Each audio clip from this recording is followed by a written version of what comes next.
Okay Srinivas గారు కూర్చో. అధ్యక్ష,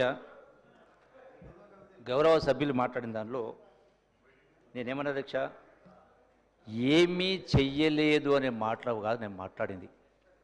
ఎంత చెయ్యాలనో 10 సంవత్సరాల కాలం ధనిక రాష్ట్రం లక్షల కోట్ల అప్పు, లక్షలాది మంది నిరుద్యోగ యువకులు, వేలాది మంది కాదు లక్షలాది మంది కళాకారులు ఏ స్థాయిలో ఉండాలి అధ్యక్ష? ఏ స్థాయిలో ఉండాలా? ఇది నిర్లక్ష్యం కారణం కదా? అంటే మీరేదైతే అన్నారో 550 కళాకారులకు సరే నెలకు 2 కోట్లు 3 కోట్లు నెలకు కూడా కాదనుకుంటా ఇచ్చిండ్రు. అంటే అది పెద్ద గొప్ప విషయం అధ్యక్ష. అది మన బాధ్యత. ఎందుకంటే వాళ్ళు ఉద్యోగాలు లేకపోయినా రకరకాల శిక్షలకు రకరకాల కేసులకు భరించి వాళ్ళు తెలంగాణ ఉద్యమంలో సమాజాన్ని చైతన్యం చేయడం సంఘటితం చేసినప్పుడు అది మన బాధ్యత కదా. 550 మందికి కేవలం నెలకు 1 కోటో 2 కోట్లు ఇచ్చేంత మాత్రాన అది మొత్తం నేను చేయలేదనలే, నేను చెయ్యలేదనలేదు, 100% చేసి నేను కాదంటలేను. అట్లాగే అధ్యక్ష టోమ్స్కి సంబంధించి పునరుద్ధరించిండ్రు, దానికి ఒక ఎన్జిఓ ఆర్గనైజేషన్ చేసింది. అట్లాగే మోజంజాయ మార్గం మీరు చేసి ఉండొచ్చు. అచ్చా అధ్యక్ష, ప్రపంచ తెలుగు మహాసభలు పెట్టిండొచ్చు, నేను కాదంటలేను. ఇవి నేను చెయ్యలేదన్న మాట నేను మాట్లాడలేదు. బుద్ధవనాన్ని కూడా చేసిండు, రాష్ట్ర ప్రభుత్వం కేంద్ర ప్రభుత్వం ద్వారా చేసిండ్రు, నేను కాదనలే.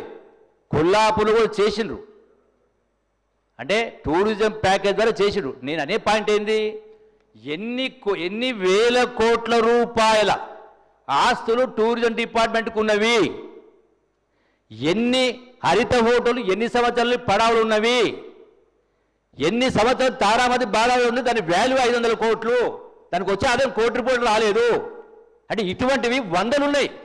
అంటే తెలంగాణ రాష్ట్రం తెచ్చుకున్నది ఏ స్థాయిలో తెలంగాణ ఉద్యమం జరిగిందో, ఏ స్థాయిలో వందలాది మంది ప్రాణత్యాగాలు చేసిండ్రు, ఏం ఆశించిండ్రు వాళ్ళు? అంటే పరిపాలన కూడా అదే స్థాయిలో ఉండాలి, పారదర్శకంగా ఉండాలి అని ఆశించిండ్రు. చేసిన దానికి చేయాల్సిన దానికి జమీన్ ఆస్మాన్ ఫరక్ ఉంది అధ్యక్ష. నేను మీరు చెయ్యలేని మాట మాట్లాడలే. డెఫినెట్గా అంబేద్కర్కి సంబంధించి డెఫినెట్గా అంబేద్కర్ దానికి సంబంధించి కూడా ఆల్రెడీ మేము నిర్ణయం చేసుకున్నాం, అక్కడ గ్రంథాలయం ఏర్పాటు చేయాలని. అట్లాగే అమరవీరుల స్థూపాన్ని అమరజ్యోతి ఉందో డెఫినెట్గా దాన్ని కూడా టూరిజం ప్రమోషన్లో భాగంగా ఇప్పుడు రేపు వచ్చేటువంటి అంతర్జాతీయ వాళ్ళు తీసుకెళ్ళి చూపించే ఏర్పాటు చేస్తాం. కానీ మీరు గొప్పగా చెప్పిండ్రు అధ్యక్ష. నేను గౌరవ కేటీఆర్ ఒకటే ప్రశ్నిస్తా ఉన్నా. అంబేద్కరు రాజ్యాంగంలో ఆర్టికల్ 3 వల్లనే తెలంగాణ రాష్ట్రం వచ్చిందని ఆనాడు కేసీఆర్ గారు చెప్పిరు. అది కూడా అంబేద్కర్ గారు రాజ్యాంగంలో ఆ క్లాజును పొందుపరిచిన సందర్భంలో రాజ్యాంగం ఏదైతే కమిటీ ఉందో వాళ్ళు అగ్రి కాకపోతే దాన్ని పోస్ట్పోన్ చేయించి ఆ తర్వాత మళ్ళీ 3 టైం తీసుకొని ఆ క్లాజును పొందుపరిచిన కారణంగా తెలంగాణ రాష్ట్రం రావడానికి అవకాశం పెట్టి కేసీఆర్ గారు చెప్పిండ్రు, నేను కాదట్లేను. కానీ అంటే అంత మహనీయుని విగ్రహం పెట్టడానికి 10 సంవత్సరాలు పడుతుంది అధ్యక్ష. ఒకటి మీరు అంబేద్కర్ గురించి మీరు మాట్లాడతారు. సో డెఫినెట్ సరే 10 సంవత్సరాలు పెట్టిండ్రు, ఎప్పుడు పెట్టేది ఉండే, ఎన్ని సంవత్సరాలు పెట్టిండ్రు? ఒకటి. రెండో అధ్యక్ష, నిజంగానే అంబేద్కర్ గారిపైన అంత ప్రేమ ఉండి ఉంటే, ఆ చిత్తశుద్ధి నిజాతి ఉంటే ఎందుకు 10 సంవత్సరాల కాలం ఒకరు దండ వేయలేదు అధ్యక్ష? అందుకే మాటలకు చేతలకు జమీన్ ఆస్మాన్ ఫరక్ ఉంది డెఫినెట్గా. మీరు అన్నారు, మీరేమన్నారు ఇప్పుడు అమరజ్యోతి గురించి కానీ అంబేద్కర్ గారిని డెఫినెట్గా స్వాగతిస్తాం, డెఫినెట్గా దాన్ని టూరిజం ప్రమేయం వాడుకుంటాం. మీరు కట్టినదని మేము పక్కన పెట్టాం. అంటే ఆ మాత్రం ఇంగిత జ్ఞానం ఉంది మాకు.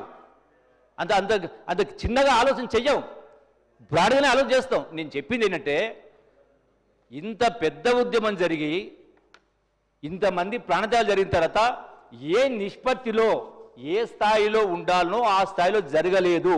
ఏ స్థాయిలో ఆస్తులున్నాయి, ఏ స్థాయిలో అప్పులైనాయి, ఏ స్థాయిలో అన్ఎంప్లాయ్మెంట్ ఉంది, ఏ స్థాయిలో ఎంతమంది లక్షలాది కళాకారులు ఉన్నారు, అది 10 సంవత్సరాల అధ్యక్ష. ఇవాళ మనం ఇప్పుడు చూస్తున్నాం పాశ్చాత్య దేశాల అధ్యక్ష. ఈ రోజున ఎన్ని దేశాల అధ్యక్ష, ఏ స్థాయిలో ఆ దేశాలు ఈనాడు అంటే పురోగతి చెందిన అధ్యక్ష. నేను మీ పేరు కూడా చెప్పాను ఇంతకుముందు. అంటే సింగపూర్ కావచ్చు, నార్వే కావచ్చు, సౌత్ కొరియా కావచ్చు, ఖతార్ కావచ్చు, బహ్రెయిన్ కావచ్చు, బ్రూనై కావచ్చు, కువైట్ కావచ్చు, ఫిన్లాండ్ కావచ్చు, డెన్మార్క్ కావచ్చు, ఐసీ ప్లాంట్ కావచ్చు. ఇవాళ ఎన్ని సంవత్సరాలు పడుతుంది అధ్యక్ష వాళ్ళకు ఇంత టెక్నాలజీ పెట్టుకొని? సో డెఫినెట్గా వాస్తవాలు ఒప్పుకోండి, మీరు ఏమీ చేయలేని మాట నేను అనలేదు.